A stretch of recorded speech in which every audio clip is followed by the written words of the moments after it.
Hey guys, welcome back to my channel once again. So मैं पंकज कुमार। इस video में आपको इस चैनल के रिगार्डिंग, जहाँ पे आप बात करते हो सिर्फ leet code and different problem set से रिलेटेड क्वेश्चन के बारे में, इस वीडियो में हम लोग थोड़ा सा कुछ अलग हट के बात करने वाले हैं।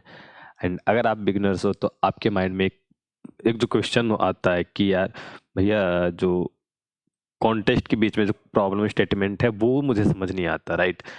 तो उसको कहीं ना कहीं इस वीडियो में हम लोग उसके बारे में बात करने वाले हैं। उससे रिलेटेड मैं कुछ कॉमन यूज टर्म्स आपको एक्सप्लेन करूंगा, ठीक है? उसके बाद आपको क्वेश्चन समझने में प्रॉब्लम नहीं होगी, मुझे ऐसा लगता है, राइट? तो मैं काफ़ी दिनों से उसका कलेक्ट कर रहा हूँ, जो भी कॉमन टर्म यूज होते हैं फ्रिक्वेंटली आपको क्वेश्चन में, कोई रेयरली भी यूज होता है, उसको भी मैंने एक्सप्लेन यहाँ पे वीडियो को मैं करने की कोशिश की है, ठीक है? तो मैं बोलूँगा कि आप पूरा इसको देखना एंड मूव करते हैं अब। तो यहाँ पे सबसे पहले क्या होता है कि लाइक जब आप क्वेश्चन लेंदी सा देख रहे हो, तो आपको उस लेंदी सा क्वेश्चन में टर्म को समझना होता है, राइट? आपको क्वेश्चन पूरा ऐसा नहीं कि आपको समझना ही है। यहाँ पे क्वेश्चन में ये जैसे देखो तो ये आपको फर्स्ट लाइन यूजफुल उतना नहीं है, राइट? आप यहाँ पे आपको थोड़ा सा, तो जहाँ जहाँ इंफॉर्मेशन है वहाँ सिर्फ हमें फोकस करना है, ठीक है? तो जैसे कि आप देख सकते हो यहाँ पे आपको इन्फॉर्मेशन इसमें मिल जाएगा, फिर यहाँ मिल जाएगा, उसी तरीके से यहाँ यहाँ इस तरीके से आपको मिलेगा। बट क्या होता है कि कुछ कॉमन टर्म जो यूज होते हैं, ठीक है, उसके बारे में डेफिनेशन जो होता है कहीं ना कहीं आपको मिल जाता है कभी कभी, या डेफिनेशन मिलने के बाद भी ऐसा होता है कि हमें समझ ही नहीं आता कि वो डेफिनेशन असल कहना क्या चाह रहा है। तो हम लोग इस वीडियो में उसी के बारे में बात करेंगे। एंड इसके साथ हम लोग मूव करते हैं फर्स्ट टर्म जो मैं एक्सप्लेन करने जा रहा हूँ, वो है मैक्स, राइट? ठीक है। तो आपको बहुत सारे क्वेश्चन में आपने फेस किया होगा कि कहीं ना कहीं आप एरे का मैक्स निकालने की बात कही जाती है आपसे, ठीक है? तो आपको सबसे पहले पता होना चाहिए कि लाइक मैक्स क्या है। तो मैक्स जो टर्म है ये बेसिकली मैं बोलूँगा ये कलेक्शन ऑफ नंबर के साथ यूज किया जाता है, राइट? मोस्टली, ठीक है, कलेक्शन ऑफ नंबर के साथ। तो स्ट्रिंग के साथ मैंने अभी तक वैसा तो देखा नहीं है, बट ठीक है, किसी तरीके से अगर वहाँ भी यूज कर सकते हैं तो लोग वहाँ भी करेंगे। एंड चाहे तो स्ट्रिंग, अब नंबर की मैंने बात की तो एक स्ट्रिंग होगा जो इस टर्म को भी हम लोग आगे एक्सप्लेन करेंगे, उसके लिए भी एक टर्म है। तो स्ट्रिंग ऐसा है जिसमें सिर्फ 0 to 9 अगर है हमारे पास, तो ऐसे स्ट्रिंग में भी हम लोग शायद यूज कर सकते हैं इस टर्म को, ठीक है? तो वो डिपेंड करता है वेराइटीज ऑफ क्वेश्चन पे। आपका मेन आइडिया बस समझना है कि उस टर्म के बारे में जानकारी रहनी चाहिए। तो कलेक्शन ऑफ नंबर के बारे में बात करते हैं, जहाँ पे हम लोग कलेक्शन में कहीं ना कहीं एरे, वेक्टर, ये सब देखते हैं। कभी आप हो सकता है कि इसको में आप लिंक लिस्ट देख सकते हो। कलेक्शन में सब आते हैं, लेकिन आपको कहीं ना कहीं इसी के अराउंड क्वेश्चन आ जाते हैं। ग्राफ में हो सकता है, ग्राफ में लाइक सब ट्री आपका जो है उसका पूरा सेगमेंट इस तरीके से, इसमें आपको मैक्स पूछा जाता है, राइट? ठीक है। तो ये जो है ऑल अराउंड मैं बता रहा हूँ कि इसके लिए क्या हो गया, बट मिक्स को समझना। मिक्स क्या होता है? मिक्स को डिफाइन किया जाता है इस तरीके से, मिक्स वो फर्स्ट नन पॉजिटिव नंबर में बोलूँगा, ठीक है, या नन निगेटिव, चलो नन निगेटिव टर्म ज़्यादा प्रॉपर होगा यहाँ पे। नन निगेटिव, ठीक है, नन निगेटिव नंबर होगा या एलिमेंट होगा उस कलेक्शन के लिए, राइट? तो मैं एलिमेंट स्लैश नंबर लिख देता हूँ यहाँ पे, first none negative number slash element which is not present in collection, not present in collection, right? तो ये होता है, ठीक है। तो बेसिकली लेट सपोज कि मैं एरे यूज कर रहा हूँ ARR, एंड वहाँ पे मैं लिख रहा हूँ 1 2 3 एंड 4। एक एरे मैंने यूज किया ARR 1 2 3 एंड 10, एंड एक और मैं एरे लिख रहा हूँ ARR 0 1 2 10, ठीक है। डिफरेंट डिफरेंट मैंने कुछ एरे ऐसे लिख दिया। मैं जस्ट आपको समझाने के लिए कुछ इस तरीके से सीन कर रहा हूँ। अभी क्या होगा यहाँ पे देखो, मैंने क्या बोला है, first none negative number, none negative यहाँ से। तो इस टर्म से क्या हो रहा, आपका एक रेंज डिफाइन हो रहा जो कि ग्रेटर देन इक्वल टू 0 को सेट कर रहा। मीन्स मेक्स का जो पॉसिबल वैल्यू है वो 0 से लेके इनफाइनाइट तक, मीन्स होल नंबर जिसको बोलते हैं, ये होल नंबर है आपका। 0 को छोड़ दे तो नेचुरल नंबर होता है, 0 को इंक्लूड कर दे तो आपका होल नंबर का सेट है। तो ये होल नंबर के सेट को डिफाइन कर रहा है, ठीक है। ऐसे में भी बोल सकते हैं, लाइक यहाँ पे फर्स्ट होल नंबर, अब क्योंकि वो पूरा का पूरा मैथमेटिकल टर्म यूज हो जाएगा तो हम लोग ऐसे लिखते हैं नॉन निगेटिव एलिमेंट, राइट, जो कि निगेटिव नहीं है, तो greater than equal to zero से शुरू हो रहा। अब यहाँ पे हम बात करें तो इसका फर्स्ट एलिमेंट जो कि जीरो है और इस एरे में प्रेजेंट नहीं है, तो नहीं है तो हमारा मैक्स यही होगा, ठीक है, इस एरे के लिए, राइट। अब हम इस एरे की अगर बात करते हैं मैक्स के लिए तो जीरो है, ठीक है, जीरो के बाद वन होता है, वन भी है, टू भी है, ठीक है, टू के बाद थ्री होना चाहिए था, लेकिन थ्री ये पूरे एरे में नहीं है। ये मैं नहीं बोल रहा हूँ कि सीक्वेंस होना चाहिए, राइट, ये 10 यहाँ भी हो सकता है, 1 यहाँ हो जाए, कोई प्रॉब्लम नहीं है। ओवरऑल जो एरे का अगर हम मैक्स की बात करें तो ये ओवरऑल 3 ही रहेगा। तो यहाँ पर एक और चीज़ आपको समझ में आ जाएगा कि max of all permutation of array is same, ठीक है, ऑल परमुटेशन ऑफ कलेक्शन।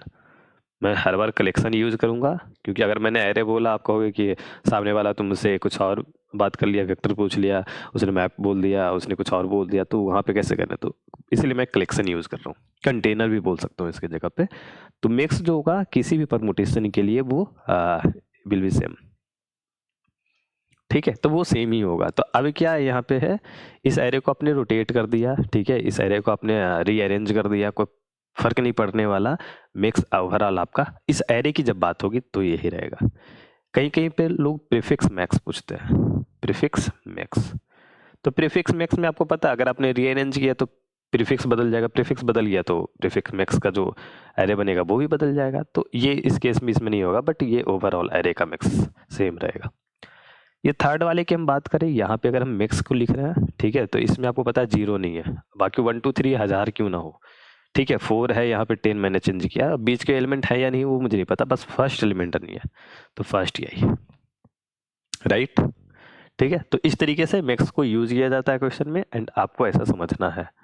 देखो इसके निकालने के डिफरेंट डिफरेंट अप्रोच होंगे, क्वेश्चन पे डिपेंड करता है उसमें क्या कंडीशन है वगैरह वगैरह, ओके। तो आपको बेसिकली टर्म को समझना है। अब आपने इसको समझ लिया तो आप अपने हिसाब से एल्गोरिदम लगा सकते हो, राइट, ठीक है, तो इस तरीके से भी आप कर सकते हो, ओके। अब ये चीज हो गया, तो हम लोग बात करने वाले इसके बाद हमारे पास सेकेंड टर्म यूज जो होता है मोस्ट फ्रिक्वेंटली, वो है सबसिक्वेंस। तो हम लोग अब बात करेंगे सबसिक्वेंस के बारे में, ठीक है।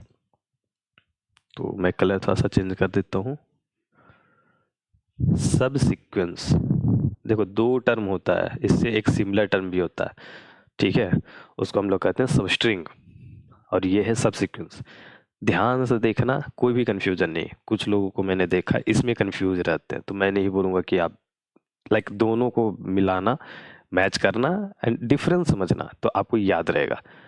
सब सीक्वेंस क्या होता है, सब स्ट्रिंग सॉरी सब सीक्वेंस जो है वो बेसिकली मोस्टली टाइम पे मैंने देखा स्ट्रिंग के साथ यूज होता है, ठीक है, एरे के साथ भी, कलेक्शन के साथ, किसी भी कलेक्शन के साथ यूज हो सकता है ये। तो यहाँ पर क्या होता है, कलेक्शन सब सीक्वेंस जो है आपका, ठीक है, सब सीक्वेंस मैं बोलूँगा चॉइस है एक, ये मैं बोलूँगा एक चॉइस है। किस तरीके का चॉइस है, जैसे मैंने एक स्ट्रिंग लिखा है S equal to ABCDEF, right, तो एक चॉइस है, मैंने लिखा ADF, इस चॉइस में need not to be continuous, मैं इसको रैंडम भी नहीं बोल सकता, बट कंटिन्यूअस नहीं है, मैंने ये बोला कंटिन्यूअस नहीं है, बट यहाँ पर क्या है, ऑर्डर एक होता है चीज, ऑर्डर मेंटेन होना चाहिए, राइट। तो इसको आप ऐसे समझना चाहो तो क्या करना है, इस पूरे स्ट्रिंग में, ठीक है, जिस कैरेक्टर को आपने चूज नहीं किया उसको जिस पोजीशन पे वहां पर से बस डिलीट कर दो, ठीक है, तो रिमेनिंग कैरेक्टर जो बचा उससे जो भी पार्ट बनेगा, राइट, वो सब एज ए सब स्ट्रिंग हो, सब सीक्वेंस होगा, सॉरी सब सीक्वेंस होगा, राइट। तो ऑर्डर क्या मैंने बोला, ऑर्डर आप बोलोगे ऑर्डर मेंटेन जैसा क्या है इसमें, तो मैंने ऑर्डर मेंटेन को ऐसे अगर चेंज कर दिया AFD, तो अब इसको किसी भी तरीके से आप डिलीट करो बाकी कैरेक्टर को, AFD आपको नहीं मिलने वाला, ADF मिलेगा। तो ये ऑर्डर है, A के बाद D के बाद F, ये ऑर्डर यहाँ पे मेंटेन नहीं है, तो ये एज ए सब सीक्वेंस नहीं कहलाएगा, बट ये एज ए सब सीक्वेंस कहलाएगा। तो need not to be continuous but order should be maintain, right. तो इसमें आप समझ सकते हो फर्स्ट जो होगा आपको कहीं ना कहीं मिलेगा, उसके बाद सेकंड का जो पोजीशन होगा सॉरी इसके लिए नहीं, इसमें जो फर्स्ट का पोजीशन होगा इस स्ट्रिंग में वो सबसे लोएस्ट पे होगा, उसके बाद इसका जो पोजीशन होगा इसके बाद आएगा, इसके बाद फिर ये आ रहा हो, इसके बाद कोई और आ रहा हो। ठीक है, तो इस तरीके से आपको चेक करना। ये 2 पॉइंट है, इसको मैं टिक करता हूँ। अगले क्वेश्चन में हम लोग अगला जो पॉइंट है उसके साथ ही इसको मैच करके देखेंगे और कहाँ पे कंफ्यूजन आपको आपको दूर करना, कैसे आपको समझना वो चीज़ है। ठीक है, तो सेकेंड पॉइंट में इतना ही था। ओके, एंड थर्ड पॉइंट है सब स्ट्रिंग। ठीक है, तो सब स्ट्रिंग के बारे में समझते हैं। सब स्ट्रिंग, राइट। सब स्ट्रिंग बेसिकली क्या है, ये भी एक तरीके का चॉइस है। ठीक है, ये भी एक तरीके का मैं बोलूँगा सिलेक्शन है, सिलेक्शन ऑफ जिस भी आप कलेक्शन की बात कर रहे हो उस कलेक्शन में से कुछ चॉइस है, कुछ सिलेक्शन है। ठीक है, तो यहाँ पर क्या होता है, यहाँ पे नीड टू बी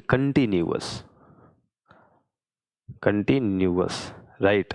और यहाँ पे भी ऑर्डर मेंटेन, तो आपका जब कंटिन्यूअस हो गया तो ऑर्डर तो ऑटोमेटिक आपका मेंटेन हो जाएगा। ठीक है, तो इसमें क्या होता है, जैसे कि लेट सपोज आपका स्ट्रिंग ऊपर वाले जैसे हमने चूज किया था ABCDF, राइट। तो आपने i = 0 लेट सपोज यहाँ से है, तो यहाँ से अगर आपने A के पास C चूज नहीं कर सकते हो। A अगर आपने चूज किया, C चूज करना चाह रहे हो तो आपको BC दोनों ऐसे चूज करना पड़ेगा। ये मैं बोल रहा हूँ कंटिन्यूअस है ABC। ठीक है, और ऑर्डर मेंटेन है, CBA नहीं लिख सकते हो, ये फिर ऑर्डर बिगड़ गया, तो ये नहीं है ABC। तो particular I to particular J तक कंटिन्यूअस सारे एलिमेंट को आपको चूज करना है एंड आप अपने कलेक्शन में यूज कर रहे हो उसी ऑर्डर में, ऑर्डर फिर से यहाँ बिगाड़ना नहीं है। ठीक है, तो ये आपका सब स्ट्रिंग कहलाता है। ठीक है, हम लोग एक बात करते हैं, छोटा सा मैं स्ट्रिंग लिखता हूँ ABC और इसके सब सीक्वेंस में लिखता हूँ, सब सीक्वेंस लिखते हैं और इस साइड में सब स्ट्रिंग भी लिखते हैं। ठीक है, इसके मैं बोलूँगा सब सीक्वेंस बहुत ज़्यादा हो जाएंगे। तो इससे आपको एक चीज़ और समझ में आना चाहिए, सब स्ट्रिंग जो भी होगा वो सब एज ए सब सीक्वेंस भी कहलाएगा। क्यों? क्योंकि यहाँ पर जो चीज़ें चाहिए वो सब इसमें इंक्लूडेड है, बट सारे इसमें वाले इसमें नहीं होंगे, क्योंकि यहाँ पे कुछ ऐसे होंगे जो ऑर्डर मेंटेन नहीं होगा और जो एज ए सब स्ट्रिंग नहीं कहलाएगा। तो जैसे आप यहाँ पे देख सकते हो, तो पर्टिकुलर A के बाद B, फिर ABC, अगर B से शुरू हो रहा है तो B, फिर B और C, फिर C से शुरू हुआ तो अकेले C। बट यहाँ पर इन सब के अलावा मैं बोलूँगा प्लस में जाएगा, जैसे कि AC आप बोल सकते हो, राइट। तो ये एज एक एक्स्ट्रा इसमें आएगा जो इसमें नहीं है। तो एक तरीका का मैं बोलूँगा ये एक सबसेट हो जाएगा। ठीक है, सब स्ट्रिंग जो है एक सबसेट हो जाएगा ऐसे, और सब सीक्वेंस वाला कैरेक्टर ऐसे, इसके अंदर ये सब सीक्वेंस एक तरीके का पावर सेट जैसा सब सीक्वेंस, राइट। तो ये अंतर है। ठीक है, आई होप कि आपको ये समझ में आ गया होगा। ओके, तो अब हम लोग का नेक्स्ट पॉइंट है जो कि 4th पॉइंट होने वाला है, एंड वो है पैलिंड्रोम, राइट। तो ये वाला ज़्यादा मुश्किल नहीं है, ऊपर वाला दोनों था वो कंफ्यूजिंग सा, बस पैलिंड्रोम। तो पैलिंड्रोम क्या होता, ठीक है, तो पैलिंड्रोम क्या होता है वो समझो। आपने लिखा है एक कलेक्शन, मैं यहाँ पे स्ट्रिंग से ही फिर से इसको लिखूंगा। ठीक है, इसको आप किसी भी कलेक्शन के, मैं बोल रहा हूँ सारे जो भी है किसी भी कलेक्शन के साथ यूज कर सकते हो यहाँ पे, राइट। अलग अलग की बात हो रही है। स्ट्रिंग मैंने लिखा ABC और एक स्ट्रिंग लिखा मैंने ABA। इस स्ट्रिंग में आपको दिख रहा होगा कि अगर आपने राइट टू लेफ्ट या लेफ्ट टू राइट दोनों का रीड किया तो आपको ABA मिल रहा है और इसमें भी ABA मिल रहा है, राइट। ठीक है, और इस स्ट्रिंग में अगर आपने left to right and right to left read किया है, दोनों में अलग अलग स्ट्रिंग मिल रहा है। ठीक है, तो जहां पे लेफ्ट टू राइट और राइट टू लेफ्ट रीड करने पे सेम स्ट्रिंग मिले, सेम स्ट्रिंग, तो ऐसे स्ट्रिंग को या ऐसे कलेक्शन को, ठीक है, पैलिंड्रोम कहते हैं। ये है आपका पैलिंड्रोम, राइट। तो इसको आप ऐसे करो जैसे है उसको रिवर्स कर दो। ठीक है, sorry ABA, just a second, इसको आपने ऐसे किया, इसको आपने रिवर्स कर दिया, तो रिवर्स करने के बाद भी आपको सेम स्ट्रिंग मिलने वाला है। ठीक है, तो ये आपका पैलिंड्रोम का डेफिनेशन हो गया, राइट। ठीक है, तो पैलिंड्रोम में इतना ही था। नेक्स्ट जो है वो आपका परमुटेशन, राइट। तो ये आपका 5th टर्म होने वाला होगा, ठीक है। तो इसका नाम देते हैं परमुटेशन। जैसे कि हमने ऊपर बात किया था एक चीज मैक्स के टाइम पे कि सारे परमुटेशन, यहाँ पे सारे परमुटेशन किसी भी कलेक्शन का उसका मिक्स जो होगा वो सेम ही होगा, ठीक है। तो अब यहाँ पे परमुटेशन समझ लेते हैं। परमुटेशन क्या है, ठीक है। फॉर पार्टिकुलर साइज पहले होना चाहिए, एक पार्टिकुलर एन के लिए गिवन कलेक्शन में, गिवन कलेक्शन की बात हो रही है, उसमें given collection should contain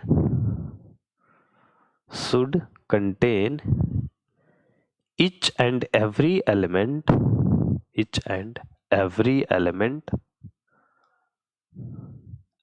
from, ये अगर मैं बोलूं इस ये मॉडल लिख रहा हूं 1 to n, जो भी लिमिट है आपका, ऑल एलिमेंट होना चाहिए, each and every element at only one time, right. तो कहना क्या मैं चाह रहा हूं कि अगर मैंने n इक्वल टू 5 लिखा है, ठीक है, और यहाँ पे ऐसा मैं लिख देता हूँ order, like orders can be different, order can be different, ठीक है। तो ये इसको आप छोड़ सकते हो, लाइक मैं बस समझाने के लिए लिख रहा हूँ। n इक्वल टू 5 है, अब 5 में मैं क्या कर रहा हूँ कि 1 to 5 जो भी एलिमेंट है उन सब को आप रखो अपने सेट में, और कोई नहीं होना चाहिए, ठीक है, और कोई भी नहीं होना चाहिए, 1 2 3 4 5 ही है। अब ये किसी भी ऑर्डर में हो मुझे कोई दिक्कत नहीं है, ठीक है। ये प्रॉब्लम नहीं है कि अब किस ऑर्डर में। परमुटेशन ये कहता है कि एक से लेके n तक के सारे एलिमेंट एक एक बार ही होना चाहिए। अगर मैंने एक एलिमेंट को एक्स्ट्रा कर दिया या कोई एक एलिमेंट मिस कर दिया, राइट, ठीक है, तो ये एक परमुटेशन नहीं कहलाएगा। जैसे कि ये दोनों आप देख सकते हो, ये दोनों परमुटेशन नहीं है, जबकि ये दोनों एज ए परमुटेशन है यहाँ पे। क्यों? क्योंकि इसमें ऑर्डर अलग है, बट एक से लेके n तक मीन्स 5 तक सारे एलिमेंट हैं जो कि एक ही की बार है, कोई मिस नहीं है, कोई डुप्लीकेट नहीं है, ठीक है। तो ये आपका परमुटेशन का डेफिनेशन हो गया, ओके। एंड नेक्स्ट जो हम लोग बात करने वाले हैं वो है लेक्सोग्राफिकली, ठीक है। तो अब हम लोग इस पे बात करते हैं। ये आपका 6th है, लेक्सिकोग्राफिकली। ये भी जो टर्म है मोस्टली स्ट्रिंग के साथ यूज होता है, एंड यहाँ पे कंपैरिजन होता है, ठीक है। तो यहाँ पे हम लोग अब अब इस क्वेश्चन जो मैं आपको दिखा रहा था, यहाँ पे आप देखो, तो यहाँ पे आपको मिलेगा string B is lexicographically not greater than A, right. तो ये लेक्सोग्राफिकली यहाँ पे सब जो यूज हो रहा है वो स्ट्रिंग के साथ हो रहा है, ठीक है। तो ऐसे ही हम लोग इसको डिस्कस कर रहे हैं। तो ये चीज है लेक्सोग्राफिकली में क्या होता है। स्ट्रिंग आपके पास, मैं 2 स्ट्रिंग लिखूंगा ए बी सी, एंड एक दूसरा स्ट्रिंग लिख रहा हूं बी सी डी, राइट, ठीक है, और आगे भी लिख दिया, ओके, ठीक है। तो ये चीज हो गया। अब क्या है लेक्सोग्राफिकली में आपको क्या करना है, चलो इसको ऐसा कर देते हैं। इसको क्या करते हैं, यहाँ पे आपको फर्स्ट कैरेक्टर और इसका फर्स्ट कैरेक्टर चेक करते हैं। अगर इसका फर्स्ट कैरेक्टर छोटा हो गया इसके से, तो ये लेक्सोग्राफिकली स्मॉलेस्ट में चला गया, ठीक है, ये स्मॉलेस्ट हो गया आपका, और ये आपका लार्जेस्ट हो गया, राइट। अगर ये दोनों सेम होता ए और बी, तो हम अगला कंपैरिजन नेक्स्ट कैरेक्टर पे करते, हो सकता है बी भी सेम हो जाए, तो नेक्स्ट जो अपना कंपैरिजन होने वाला था वो नेक्स्ट कैरेक्टर पे करते हैं। अब नेक्स्ट कैरेक्टर ये छोटा हो गया और ये बड़ा हो गया, तो ये स्मॉलेस्ट में चला गया, लेक्सोग्राफिकल स्मॉलेस्ट, ये आपका लेक्सोग्राफिकली ग्रेटेस्ट, ठीक है। ये चीज है आपका, ये चीज आपको कहीं ना कहीं डिक्शनरी वाले में यूज हो जाता है। डिक्शनरी में आप देखो तो, ठीक है, आपको पता है एप्पल, लेट सपोज एक वर्ड है एप्पल, अब आपने बैग चूज किया, आपको पता है ए पहले आता है बी बाद में आता है। अब क्योंकि बाद ए के बाद बी है, तो इसका मतलब ये थोड़ी है कि बी के पहले आ जाएगा, नहीं। ये एप्पल वर्ड जो है ये बी जो है कह रहा है कि नहीं भाई ऐसा कुछ नहीं है, ये पहले ए का शब्द खत्म होगा, ए के बाद बी, तो ये ए वाले सेक्शन में ही जाएगा, बी बाद में आएगा। तो ये लेक्सोग्राफिकली स्मॉलेस्ट है, ये लेक्सोग्राफिकली लार्जेस्ट है मैं बोलूँगा यहाँ पे। तो इसलिए बाद में आ रहा, बड़े हैं, सॉर्टेड एक तरीके से बोल रहे हैं। ठीक है, तो ये पहले आएगा, ये बाद आएगा, ऐसे आप इसको समझ सकते हो। आप अपने डेली लाइफ में ये आप एग्जाम्पल डिक्शनरी में देख सकते हो। ठीक है, तो ये था 6th वाला लेक्सिकोग्राफिकली। इस तरीके से स्ट्रिंग जो आपका कंपेयर करना है आपको हर एक कैरेक्टर पे, और आपको उस तरीके से स्मॉलेस्ट या लार्जेस्ट जो भी डिसीजन लेना है वो यहाँ पे आपको लेना है अकॉर्डिंग टू क्वेश्चन, राइट। ठीक है, नेक्स्ट जो आपका सब लाइक जो कॉमन यूज्ड वर्ड्स है, ठीक है, अल्फा न्यूमेरिक स्ट्रिंग। अब अल्फा न्यूमेरिक स्ट्रिंग क्या होता है, ये वो छोटा सा टर्म है, बहुत रेयरली यूज होता है।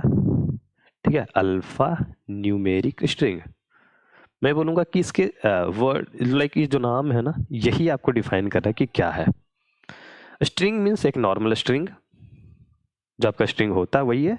न्यूमेरिक मीन्स नंबर, इसको बस ब्रेक डाउन कर रहा हूँ मैं।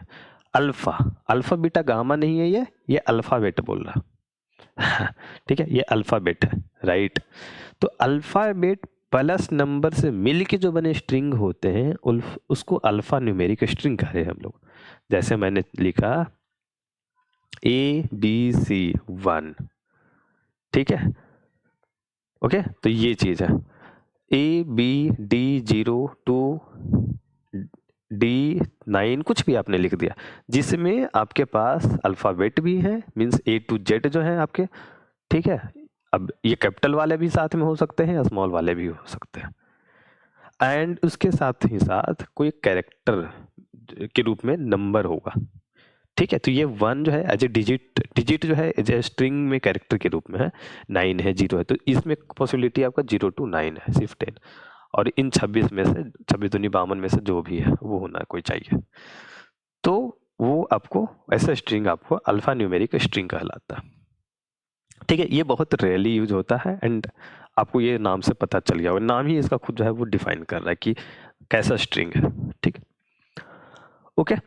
अब नेक्स्ट जो हम लोग बात करने वाले हैं वो है कॉन्कैटिनेशन पे, राइट।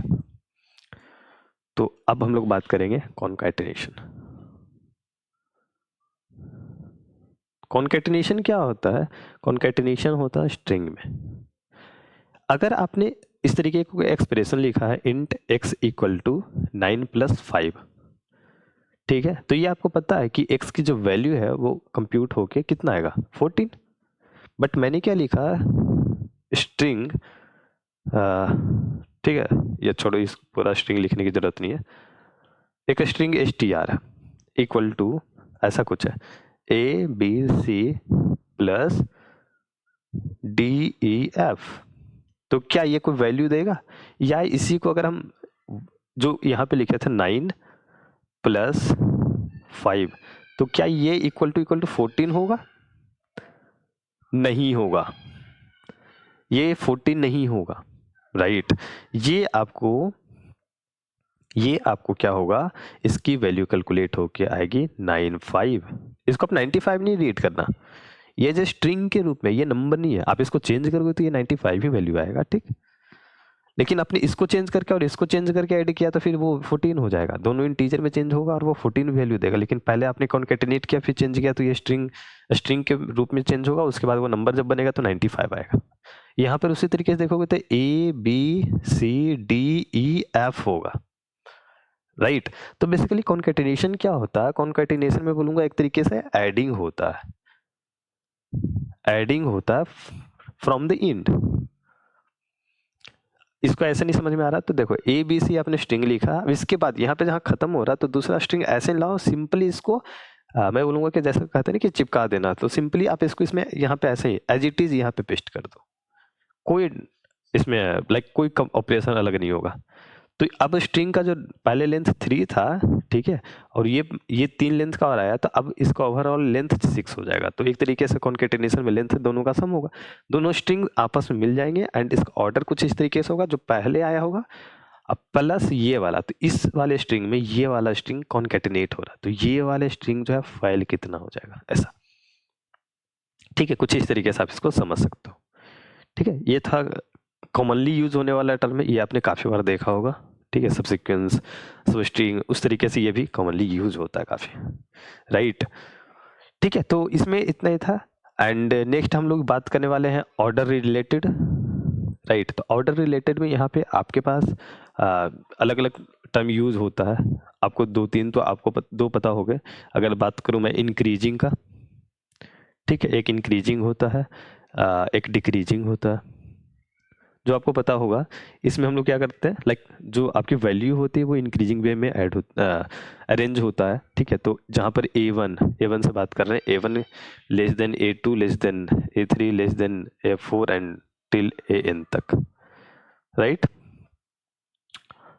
एंड डिक्रीजिंग की अगर बात करें तो यही चीज जस्ट आपका रिवर्स होगा, डिक्रीज हो रहा वैल्यू, हर एक अगला एलिमेंट जो है पिछले वाले से छोटा है, डिक्रीज है, राइट।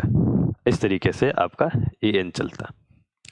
अब यहाँ पे दो और टर्म यहाँ पे यूज होते हैं जो मैं चाहूंगा कि यहाँ पे बता दूं, ठीक है, ओके।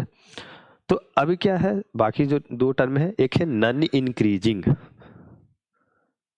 इंक्रीजिंग, ये आपको एरे वगैरह में ये सब यूज होता है, स्ट्रिंग में भी होता है, तो आपको बस समझना है। नन इंक्रीजिंग सिमिलरली वही चीज़ है नन डिक्रीजिंग का।